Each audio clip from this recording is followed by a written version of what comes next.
Hello and blessings to all. Special hello to all of my friends and my many enemies on YouTube and on Facebook. Once again, this is another episode of Roosevelt Sounds Off, and this is Roosevelt Sounds Off Part 19. And I am here today giving my perspective on the shooting that just took place in South Carolina. And before I do anything, I want to send out my prayers and all of my condolences to the families who lost a loved one in that tragedy. And my perspective is, as black people in this society of the United States of America, why is it that we just keep on trying? What I mean by that is, why are we trying to fit in to a system that doesn't appreciate and doesn't want to deal with us in the first place? Number one, you always have cases, seem like it's like every other week, you get cases of police brutality. I mean, this shooting, this took place, first of all, in, the state of South Carolina, in the same town of North Charleston where Walter Scott was gunned down by a police officer, Michael Slager. And now they have to deal with this shooting. A couple of weeks ago, we had a case of a white police officer in a suburb of Dallas, Texas, who manhandled a 14-year-old girl in a bikini. Now we have this case of people just in a church last night in Bible study, studying the Word of God and praying, weren't doing anything to anybody. A white man comes in, the white man, he's named Dylan Storm Roth. He comes in, he sits amongst them for like an hour or so, and then wants to kill and shoot everybody. He says that you black people, you all are taking over every single thing and you're raping our women. When that is not true, when black people don't even have a history of doing such a thing. And what could we take over, first of all, being only 12% of the United States population, and we don't have any kind of power, we don't have any kind of money or anything. What could it possibly be that we are taking over? And I just hate it when people, they always come up, and especially, some of our black leaders, they always say, no matter how bad this thing is, because this thing is very, very bad. Anytime that you kill in a church, people minding their own business, studying and praying, studying the Word of God, and you kill 6 women and kill 3 men, 9 people altogether. But yet, only thing a whole lot of people in the black community always want to say, oh, we just need to be calm. We don't need to meet violence with violence. When white people are not saying the same thing. They're not thinking the same thing about you. They're really not. So after all of this, I'm almost to the point now where I almost echo the sentiments of the Honorable Minister Louis Farrakhan and the Honorable Elijah Muhammad of what they said years ago. Maybe as black people, maybe we need a separate state or a separate country, either on this continent or someplace else, separate, apart, away from white people, because it has become clear that white people will always perpetrate violence against you. White people will never accept you. I don't care how nice and everything you might happen to be. I mean, even if you have some money, or rich. Of course, as black people, there's not too many of us who have money anyway.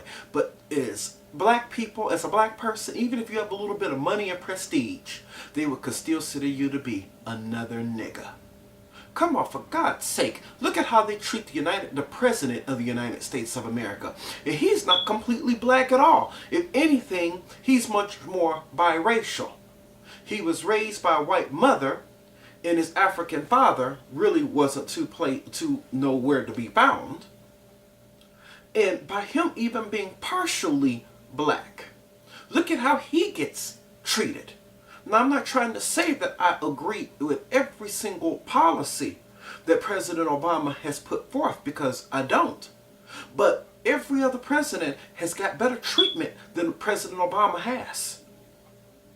Look at how he gets treated. So if people could come in and treat the President of the United States, who's the leader of the free world, like they do, what is to be said for the rest of us who are nothing, and for the rest of us who are nobodies? This was the last thing I would expect to even hear. And it made me feel sad to even hear it. Now, I could understand running into problems on the street with maybe police, running into problems on a job with, white people or even black people and something who had that Uncle Tom mentality and want to mistreat their, black counterparts or black people under them because they're trying so hard to impress the white man. I can understand all of that.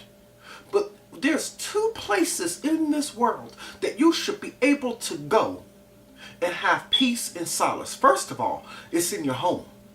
And second of all, it's in your church, mosque, synagogue, temple, or place of worship.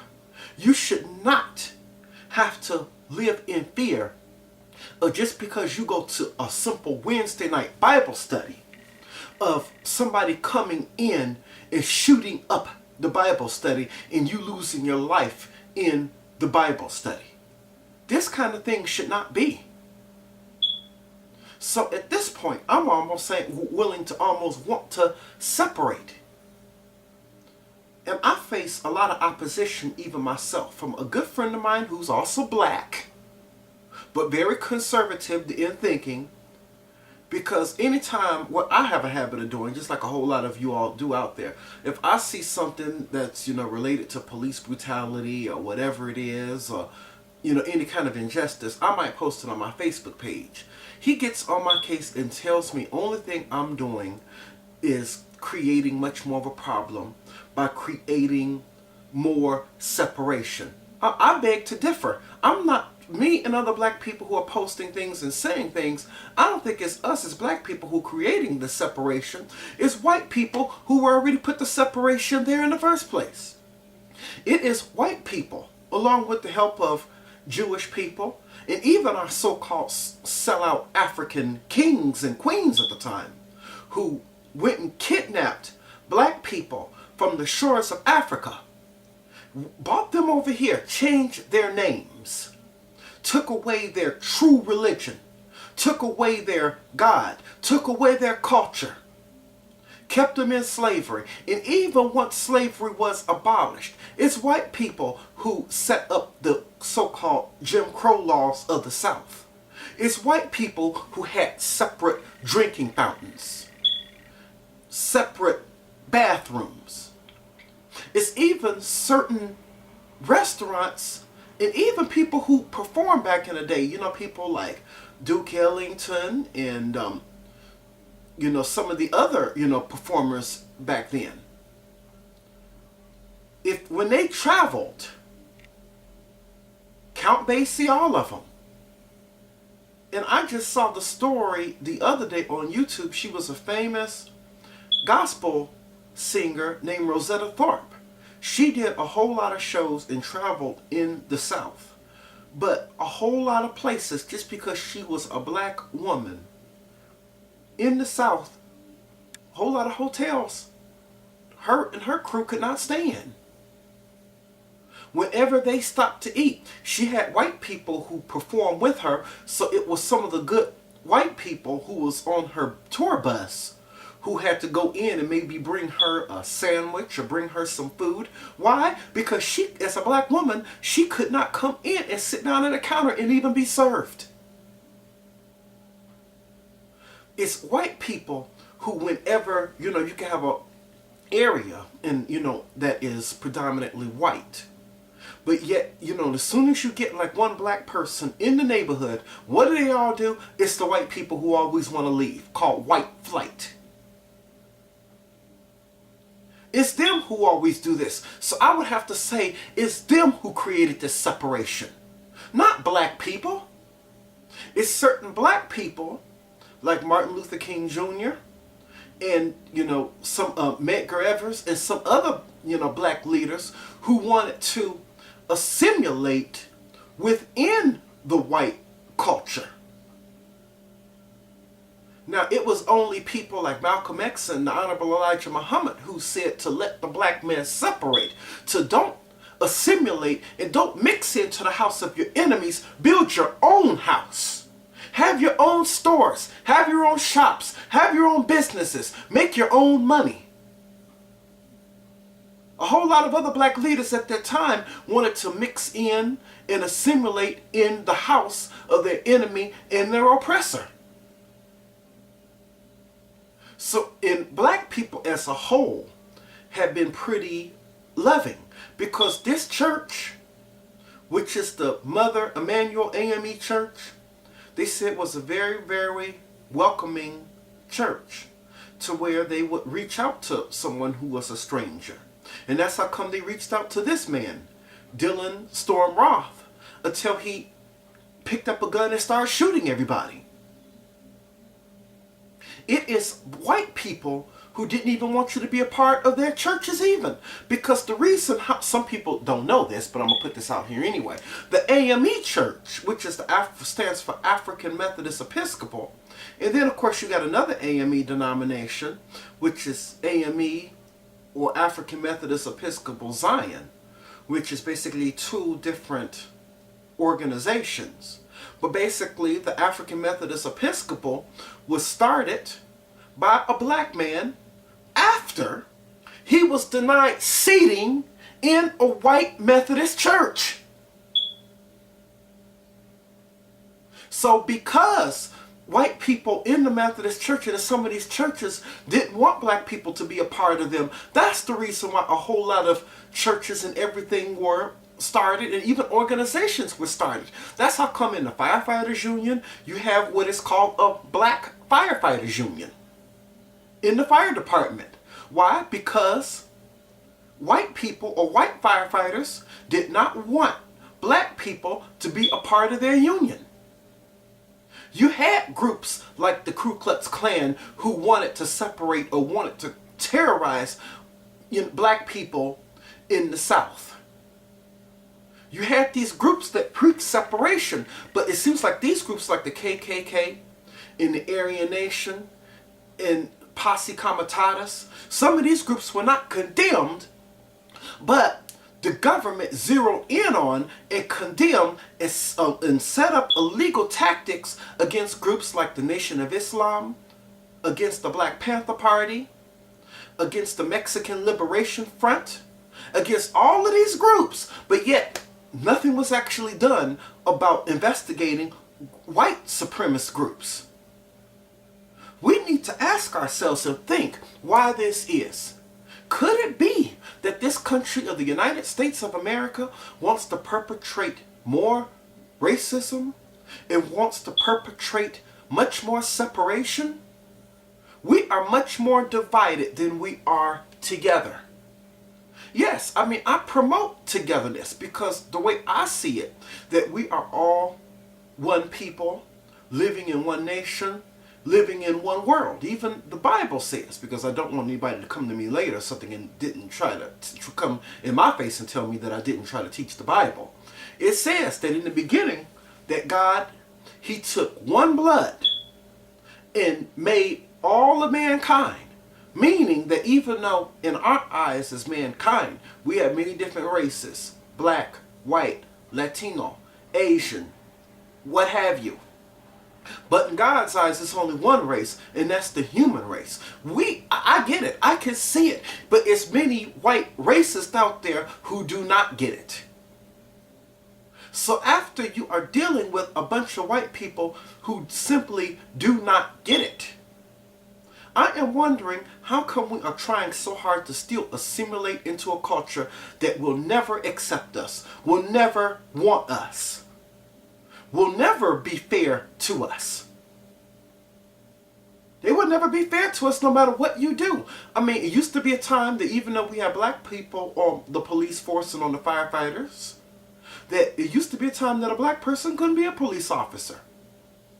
But that's also bad too, because it seems like, especially if you have a black officer who might have a white partner, it seems like they're much more meaner and much more aggressive, because I used to ask myself, was me just thinking that, was this just me? Or could I be wrong?